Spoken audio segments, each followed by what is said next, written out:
abera ntibakwiye kuyibamo ikibuga ntizivuga ngo yewe ngo n'isi byari bikwiye ko bayibamo isi izoke abera ntibakwiye kuyibamo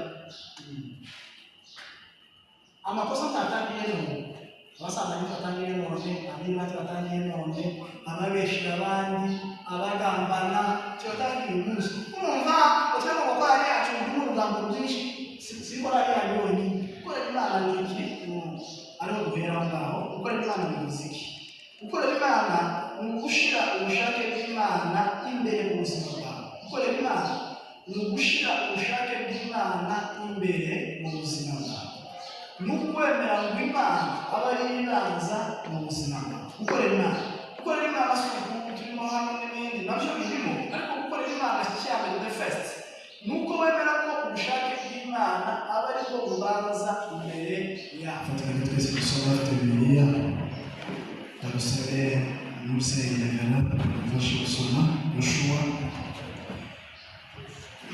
Yosuwa ibice 24 umurongo wa 15 Yosuwa umurongo igice cya 24 umurongo wa 15 n'abafite telefone bashobora gusoma Yosuwa ibice 24 umurongo wa 15 yego dusome mu izina rya Yesu. Bibiliya iravuga ngo kandi niba mutekereza ko ari gukorera Uwiteka uyu munsi imwitoranyirize uwo muzakorera nimba ari izo Mana basokuruza bakoreraga zo hakurya ya Rwaruzi cyangwa Imana z'Abamori bene iki gihugu murimo, ariko jewe n'inzu yanje tuzakorera Uwiteka. Amen. Akoze cyane abantu dushima Imana ko natubwiye neza tukamurika ikibanza ndio tuhaheruka igihe hari ibirori byo guherekeza umwana wawe ku bufashe icyo gihe kubona twebwe dushima Imana ko twongeye kukandagira hano mu munezero. Imana ibishinzwe cyane ndashimira itorero wese Imana ibagire neza kandi mwagize neza kwitaba n'ukuri isi ibyizi abantu benshi zibagora ariko niba amateraniro mu Kristo agomba kwitaba kurenza ku cyumweru amateraniro y'ubuzima kuko amateraniro y'ubuzima ntabwo umuntu wicaye utambira uko muzicara niyiga hari naje ejo bishoboka ndamara kakara umuntu neza kandi ko turira naje bahita kwandana ngaha ni byiza cyane kuko amateraniro y'ubuzima asaba ko nivuga gutuma abo mwarimu cyane kuretswe ubwiza batanga ubutumwa buri buke ariko bushobora kugira umutima w'abakristo kandi abakumva bafite ubushobozi bwo kuba mu bwiza n'ahandi ukabisobanura buke witoze nta mbaraga nyinshi usizemo ariko ukagerageza ugashika ku mitima y'abicaye. Ndabishimira Imana rero Imana ibamugisha kandi mugipanze neza bicaye neza Imana ibigire neza. Ndashimira umubyeyi Bishumba waha Imana ibigire neza isanzwe ari umubyeyi wacu mu buryo bw'umubiri tukaba n'inshuti musanzwe dushimiye rero ko mwadukinguriye n'umuryango kugira ngo tubashe kuba hano ntabwo byoroshye ariko kuba twabasabye kuba hano twibera n'amahamugisha. Abantu bamenyereye ko abavugabutumwa bahamagarwa ariko iyo umuntu wahamagawe si wo mwiza cyane kuko wizanye. Muri domene spirituelle iyo umuntu yahamagawe kuza muri ivugabutumwa abamuhamagaye baba bafite urukundo rwinshi kuri we baba bamukunda donke ariko ubundi buryo muri domene spirituelle iyo umuntu yasanzwe kuza muri ivugabutumwa iwe arabakunda kandi Imana iragusaba ngo dukunde. Nta Imana irabwira umuntu ukundwe uba ukunde cyane. Imana isaba umuntu gukunda abantu kuko Imana isaba kubakunda niko Imana ibasaba kubakunda.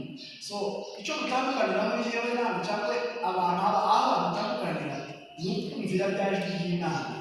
Imana ikubwiye gukunda abantu ubasura ubaganiriza ubafasha ubaha amafaranga ni ukuri ko bizabigenda. So mu rukundo twabakunze twifuza kubana namwe tukabona ijambo ry'Imana tugira ugushobora twemerera Imana ibamugisha twemerera tukigurira turi kumwe n'abavandimwe twagendanye hariya bashimiye cyane tunaba hano wenda twaje turi bakeya mu cyumweru tuzongera twamaze kuba benshi na Paul y'amahano uyu munsi twatangiye mu nama barabizi bamwe muri mwebwe bariya yaba no dukorana bageze ku bakeve nasanga bakaba no wamwego wakasitera niho hagati ariko ndashimira ko zibura aho mwabonye nyuma y'Imana ntabwo biri ko aho babiri cyangwa batatu bateraniye ku izina ryaje nanjye nzaza bane namwe hagati so turi benshi cyane ntabwo turi babiri Imana isaba ko tuba babiri so tureze turi babiri Imana hamwe natwe kandi bizafasha kugera ku bikomeye nk'ibi bigezeho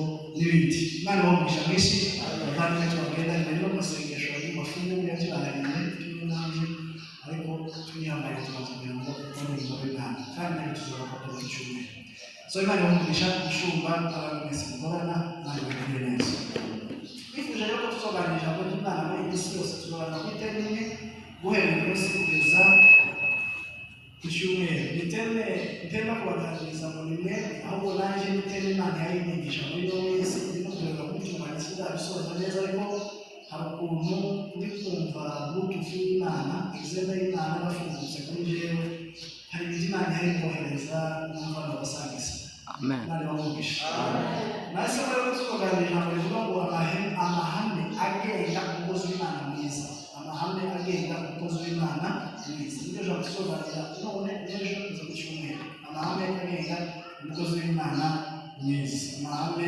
agenga umukozi w'Imana mwiza ni menshi cyane sinshobora kuyarondora mu nyamare ariko byiza tuzagerageza kureba n'umwuka azabasha kwibutsa no kuduheza gukorera Imana ni iki ariho duhera aho ngaho gukorera Imana ni muziki gukorera Imana ni ugushyira ubushake bw'Imana imbere mu buzima bwawe gukorera Imana ni ugushyira ubushake bw'Imana imbere mu buzima bwawe ni ukwemera ngo Imana aba ari ibanza mu buzima bwawe gukorera Imana si ukuntu turimo hano n'ibindi nabyo birimo ariko gukorera Imana cyane the first ni uko wemera ko ubushake bw'Imana aba ari bwo bubanza imbere yawe nurusha kuryama ukumva Imana iri imbere wajya gufungura ukumva Imana iri imbere wazuka ukumva Imana iri imbere uri muri bisi ukumva Imana iri imbere uri muri dushe ukumva Imana iri imbere uri kumwe n'abana ukumva Imana iri imbere ukunze umugabo w'urukundo ruteye ubwoba ariko ukunda Imana urenze uko ukunda umugabo wawe cyangwa ukunda umugore wawe uko ukunda izi nyubako zitwa Philadelphia n'ibindi ukumva Imana nubwo dukunda Philadelphia cyane dukunda Philadelphia urenza gukunda Imana nidukunda Imana neza tuzokunda Philadelphia neza nidukunda Imana nabi ntabwo tuzohaba nabi ni ukuvuga ngo gukorera Imana ni ugushyira Imana imbere mu bushake bwawe amen haleluya cyangwa baganiriza buke ariko bibashe kubageraho gukorera Imana rero ni ugushyira ubushake bw'Imana imbere yawe isengesho rya buri muntu wese ukorera Imana akabwira Imana ngo Mana ubushake bwawe ube kuri njye ubushake bwawe ube kuri njye Mana ngiye kuryama ubushake bwawe ube kuri njye Mana ndabyutse ubushake bwawe bube kuri njye uyu mwanya wose n'amaso ubushake bwawe ube kuri njye nze kuvuga ngo ushaka nisige ngo ushaka nambare ngo ushaka nisukishe ngo ushaka sikirana ngo ushaka sangire n'abandi ngo ushaka ejo numva hari abantu baba bashaka cyane kubera ukuntu bakebutse cyane bashaka bakaba bonahemuka ko bisanga abantu baba basangira bakajya kurya kwamere data babahereza inyama zitanu mwese muri batanu mirongo imwe bahita ufata zitatu kandi zitarimo amagufa ugasiga zibiri ngo bane bakaba bane indongo zibiri kandi zirimo amagufa kubera ngo ukuntu bari tayari vuba vuba kazabafatikane kazajombaho n'uvanga amagufa akaba ari zasiga so ukwiye gusenga Imana usuzwa kugira Imana ngo Mana ubushake bwawe aribwo buba imbere mu buzima bwaje uyu munsi mu izina rya Yesu amen haleluya gukorera Imana rero abantu benshi bazi ko gukorera Imana bizorinda nawe ukabangarira ibihembo cyangwa kwa pasiteri Stefano cyangwa kwa Bakanyagaho cyangwa kwa Bakanaka ariko gukorera Imana buri muntu wese wizera Yesu nk'umwami n'umukiza ni umukozi w'Imana ntabwo ntagawe umukozi w'Imana umunsi bamusabye kuri pasiteri njyewe nagisanzwe umukozi w'Imana nawe wicaye imbere cyangwa wicaye inyuma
Amen.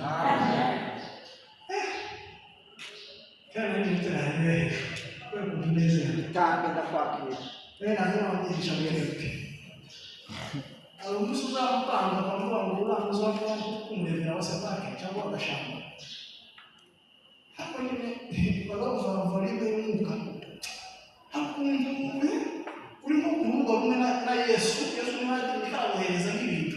Ubu bitwobirasa soma ndumva valide. Korema y'umurimo w'Imana turimo.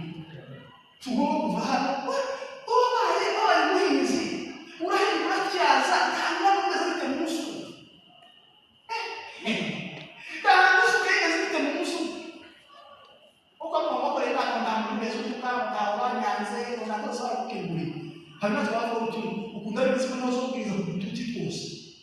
Hano kanisa Yesu yakwiza. Taje mutandakaza cyane. Mwana wazobwiza arawuzobwiza nyuma ati arahandi zobwiza batinde kuza zana kenshi hari ahandi bazoka tuzorinda usaza kukamenya utakangira mu zobwiza habe na Yesu barapanze Yesu bose wacu muri bose wacu Yesu uri dukorera cyane bose wacu ni kampani nawe yaranze n'ubu arabamana tugomba kwitegura rero Cyane. Haleluya. Amen. Bwana asifiwe sana. Amen. Bwana Yesu asifiwe sana. Amen. Ikanisa likangutse, ikanisa liri mu bikorwa, ikanisa ryiza, ikanisa liri mu bikorwa. Umurimo w'Imana, abaseka basenge, ababwiriza babwirize, abakoropa bakorope, abakora amabafure bayagure, abaririmba baririmbe, abacuranga bacurange, abandi batanga ibitekerezo, bakubaka ibitekerezo, ukoze usanga pasiteri, akana akaruhuko ka pasiteri, uzi gutega karatasi, uko kohereza buriya, cyo kuvuga izina ryawe, agasanga agatekerezo ngo pasiteri, ukumbuye ihugu. Ubona umukozi w'Imana w'umuntu. Tiyavuga izina ryiwe, pasiteri, ukumbuye amafungo. Niyo nibyo atatangaza. Ngo kubura. Ureka tube cyanditseho. Jewe n'umukristo muri Philadelphia ukumbuye amafungo. Wowe umukozi w'umuntu. Kimana izina ryawe. Abantu bakumbuye amafungo byo tuye. Umuntu ukumbuye amafungo cyane. Birake amafungo atazakumbuka kumva. Abantu bakumbuye kurya.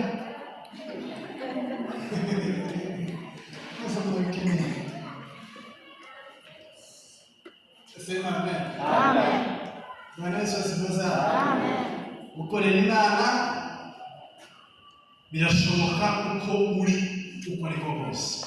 Reka rero mvuge ibintu muri bibiri yasigaye batanga by'irindwi. Hanyuma rero twari gusirimba. Ndavuga ibintu nka bitatu cyangwa bine soheza aho tuzakomeza no ku cyumweru.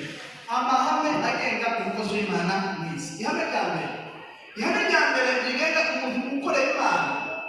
Nuko uwo mukozi ukorera Imana akwiye kubanza kwakira icyo Imana yakoze mu buzima bwiwe. Akwiye kubanza gukizwa. Akwiye kuba yarakijijwe. Ihame rya mbere rigenga umukozi w'Imana ni ukubanza kwakira icyo Imana yakoze. Kwakira icyo Imana yakoze mu buzima bwawe. Ihame rya mbere rigenga umukozi w'Imana kumva Pastor Stefano.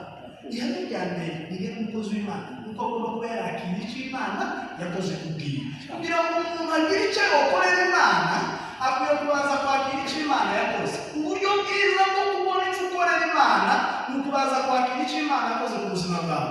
Umuryango umuntu azanyuramo kugira ngo akorere Imana ni ukubanza kwakira icyo Imana yakoze ku buzima bwawe. Niko Imana yakoze ku buzima bwawe. Nuko Imana yatanze Yesu umwizera wese atabibuke ahubwo ahabwe ubugingo buhoraho. Amen. Ushobora gukorera Imana utarakizwa ngo uvuge ngo bizoca wapi. Tuwumva uzokorera Imana utarakizwa ngo uzovuge ngo udufaranga uzotanga noneho Imana wimire ko muri Imana ntizijya ruswa. Imana si umukongomani, Imana si umwirabura, muzoyipfunda ngo nzamenya amazina y'igitwire. Ngo ni Salimiye, ngo soda, ngo sena vizuri, ayo yose ndakunda y'igitwire. Isoda, maziwa, sema vizuri, ongea vizuri. Niongee vizuri. Usibanyongea. Ongea vizuri. Ongea hata. Ukoga kwenye kitabu chake zalo na neno. Usa baba. Yesu atakasema mtuzangu ngo icyo nakoze kirahagije nizere Imana Yesu. Haleluya. Amen. Ihame rya mbere rigenga umukozi w'Imana. N'umuntu wese ukwiye kuba yarabanje kwakira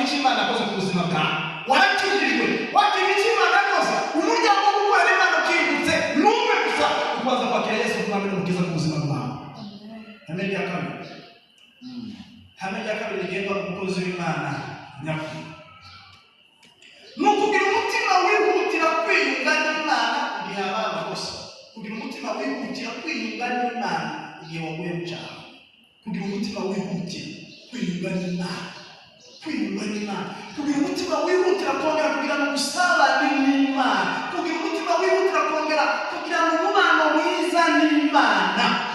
Turi hano ku isi ibisitaza byinshi, siko kuri?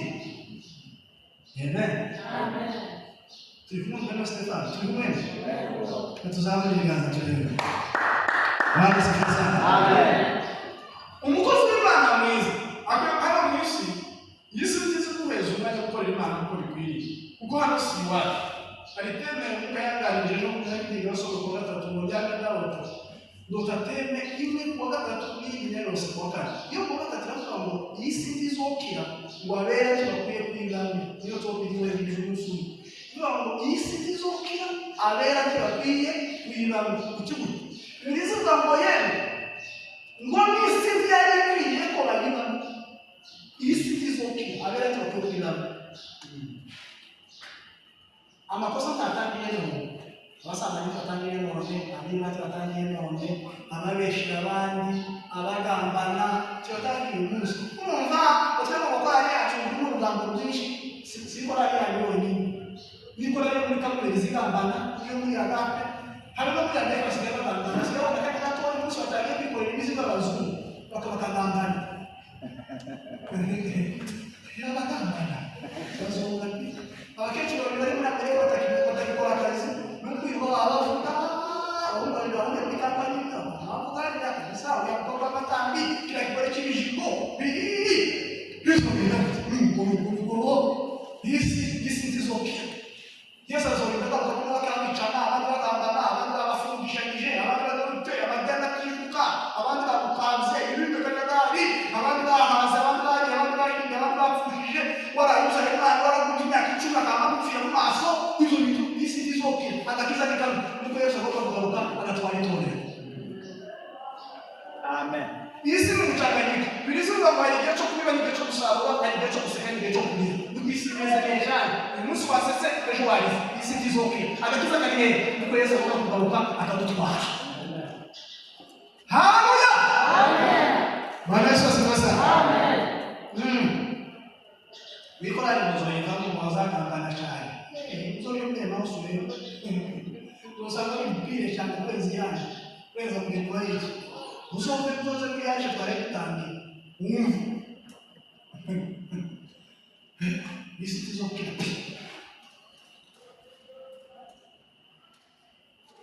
Umutima wihutira kugaruka Imana, umutima wihutira kwiyunga n'Imana, umutima uranga umukozi w'Imana mwiza. Isi tuzoreka kwifuza nuko murareba shati abantu bareba shati hasta na shati hizi woye kula mwili yangu yake waitaka niko isi leo tuzoreka tubibara tubantu bakwifuza tunatenga kujia kandi mubone modoka yarandi mubone umwana wabandi mubone atsinda kwishuri zo mvuga ngo yari umwana wanje nuko ni bisimeze abandi matanze cyacu mu kwa mbere kwezi mukora kandi ariko ihamba n'umukozi w'Imana mwiza igihe waguye mu makosa igihe waguye mu cyaha ugomba kwihuta ugomba gufata umwanzuro ugomba kugira ibyemezo bya urgence ugaruka Imana vuba mu izina rya Yesu. Kugira umutima wihutira kugaruka Imana mu gihe waguye mu makosa cyane ufata gahunda y'amafungo ugasanga wariye kuri Imana mu Mana nuko nyangereje suye nimwe sindi Imana ishobora byose nakugaruka Imana. Kugira umutima wihutira kugaruka Imana, kugira umutima w'ibisi ibitekerezo biri muri urgence kugaruka Imana ni kimwe mu biranga umukozi w'Imana mwiza. Ikintu cya gatatu bavuga ikindi kintu nsohoreza ikintu cya gatatu kiranga umukozi w'Imana mwiza nukwibuka guhigura imihigo yose wahigiye Imana, kwibuka guhigura imihigo yose wahigiye Imana. Umutima w'umukozi w'Imana mwiza kino gato akoze gusubiramo neza kubera ko mama basta umeze neza Hapo sikioa ngine na ndio ndio ma ufanye kama na kama ya kusaka kazana.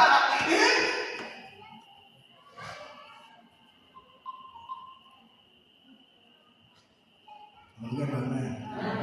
Grafu msingi kwa hiyo na chaki chaki. Nikora msingi. Kwibuka muri Imana ni mukuru. Kuri mugora twite.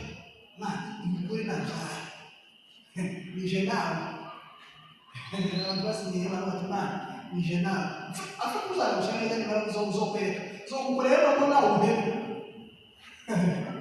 Abantu basinye Imana, ari n'abantu bazatonga Imana amasengesho. Mana ngo ukuri usikubire ngo mfite amakosa bari kubona uramuzi ibibazo birimo ngo kugira ngo Imana muzuko ngo ariko kera navuze uri gito cyane. Amen. Amen. Katuye Imana gusa. Bwana asifiwe. Amen. Kuibura imihigo twahigiye Imana. Mana mubwira muca, Mana mukora kino, Mana muvuge mu majambo, Mana mubwirira imiryango, Mana umugabo wanjye nataha, Mana umwana wanjye natsinda, Mana mama nagera muri Amerika, Mana mubwiriza umwana, Mana mubwiriza umugabo, Mana mumujana agasinduka akagaruka, Mana ariko imihigo yose twahigiye Imana. Imana yabatumye muri ino minsi umugende muhigurira Imana mu izina rya Yesu. Amen. Tuyagereza twabatumye. Mufite ibintu byinshi bahigiye Imana. Hari n'abandi nabo bazibuza. Ni ukuri musengere pastor n'ibicamo hari akantu babereye ariko n'ibicamo ntagezo kuri bafeye kanisa. Kuko tubona usubira ku bitabo by'ikanisa. Ikanisa ni igikiri cyane. Usubira ku bitabo by'ikanisa bati reka turebe abantu bose batanzemo. Abantu bose batanzemo oyatanga nini. Ukura kama kanisa ukabura muri izo y'upasiteri. Ariko imihigo abantu basigaye babesha no mu kinyo kanazwa muri kanisa. Ni ukuri ngo muzehe mbere yatubaniye neza ngo natwe tuzongera mu mfakazi mutugira ikibazo ngo tugira ngo tuzongera mu rugo.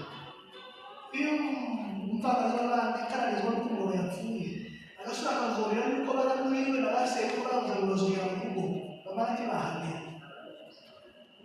Mamuri wabukwe kuri umwana wacu mu mfaka dushingiye ariko twaneze ruraje. Uri kwa igisinde ritoya. Udushize n'ikisi.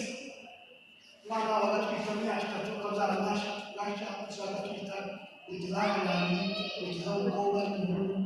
Si umuntu kandi umugabo yaramusabesha umukwe no kumwiba yo niba atandatu gukore.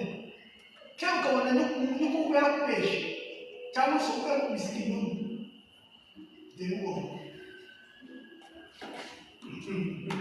Abantu batwara umukristo umuco wacu w'imikabesha uto wabesha ko tubesha umwishwa tubesha umukwe tubesha ukazana uzabesha kazabesha n'inga avamiti de witera duze tatu mu kanisa. Ako mtego wa Kristo sinewe n'abakristo n'abakristo ya Mozambique niyo Conakry niyo twatubwira kuhibura imihigo mu izina rya Yesu. Amen. Mvuge ngo amen. Amen. Nze tukubona ko ibibazo byayambaye n'abarundi. Ushobora kuba wasigaye bagera no ku Rwanda kukiri muri izo imodoka ifite umurambo ibihanje ko mutazabaseka umugore kuri kumbana hano hari umuntu wapfuye na imbaza yabuze gusa ahari mukanahandanye ntazafaza yakisiribizi.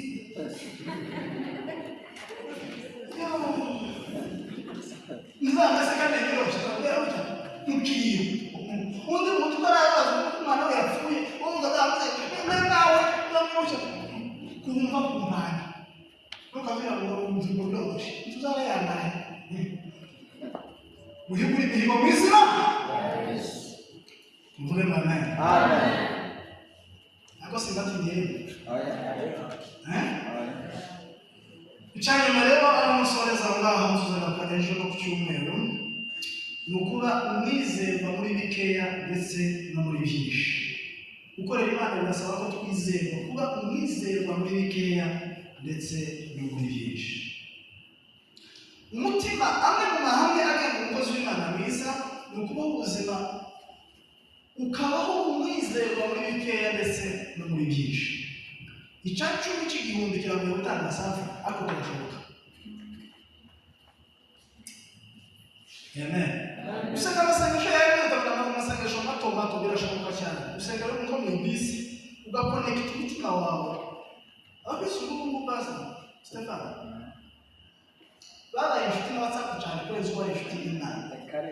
Hari no miganizo uzabona umuntu umuremera icyo yakaruka n'ituka mu gahanga ari gutyo. Nigaca ukavuye gutanga indirimbo. Twebwe mugeni wa Yesu ndirimbe hamwe n'abayumva yiga hasi. Wano hagariki yanambi tayaruguru. Wani miganizo kwa hagariki. Ako mtego wa nukuri.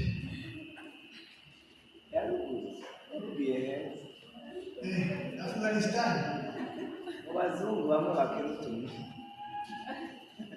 Uzocha hapo mtu bila kuona kale ya maji kukidinondi kuchanya bikanisa. Arumu mtu chanya bikanisa hanga mu bisana. Afata telefoni kwa kaka na kwa WhatsApp channel. Arambole bijaye. Aitara kama telefoni haitafunguliwa YouTube. Abakozi bakomule baza yokara somo Biblia. Wacha yeye ageze muri kare na fifi kupidinondi. Ariko yarambye Biblia gakuta. Arambura video ashia telefoni ndani. Mwana mule kazo jambo jimani mtakibiti TikTok. TikTok kare abagore bajya basanga umusima n'umugabo mani umusima munini.